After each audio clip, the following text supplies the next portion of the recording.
There's a silent war being waged for your attention, and the weapon of choice is a tiny molecule in your brain, dopamine. It's often called the pleasure molecule, but that's not quite right. Dopamine is about motivation. It's the chemical that says, do that again, it's important for survival.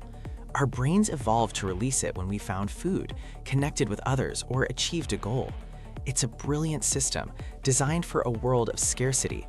But we don't live in that world anymore, and our ancient reward system is now being systematically hijacked. Think about your phone. That ping, that red dot, that infinite scroll, each one is an unpredictable reward, a tiny gamble. Will it be an important email? A like on your photo? You don't know, so you keep checking. This is called an intermittent reward schedule, the same principle that makes slot machines so addictive. Digital platforms are engineered to exploit this, keeping us hooked, scrolling, and tapping.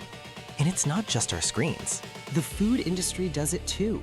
Processed foods are meticulously designed to hit a bliss point of sugar, fat, and salt, delivering a dopamine rush far greater than any apple or piece of broccoli ever could. This overstimulation creates a powerful craving, leading to compulsive eating.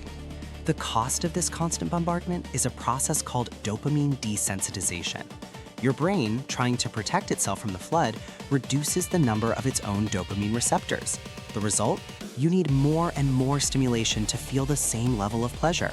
Everyday joys, a walk in nature, a good conversation, reading a book, start to feel dull. This is why a beautiful sunset can feel less compelling than refreshing your social media feed. It's an evolutionary mismatch.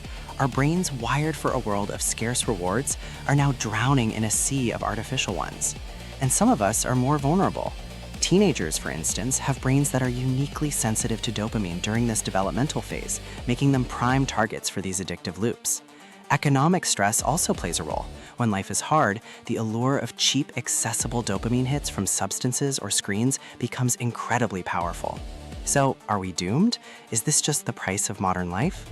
Not necessarily. The designers of these technologies face a growing ethical dilemma.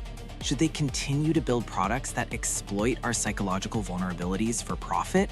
Or should they start designing for digital well-being, respecting our time and attention? But we don't have to wait for them. We can start taking back control of our own neurochemistry. This isn't about a radical dopamine detox where you stare at a wall for a week. It's about conscious regulation. Start your morning without your phone. Let your brain wake up naturally without an immediate hit of digital stimulation. Practice mindfulness or go for a walk. These activities provide a gentle, sustainable release of dopamine rather than a sharp, addictive spike.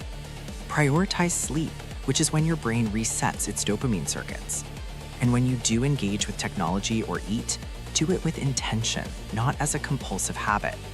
The goal is not to eliminate dopamine, but to get it from healthier sources, to resensitize our brains to the subtle joys of the real world.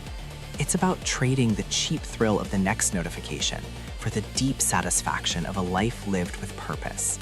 It's about teaching our ancient brains how to thrive, not just survive, in the modern world.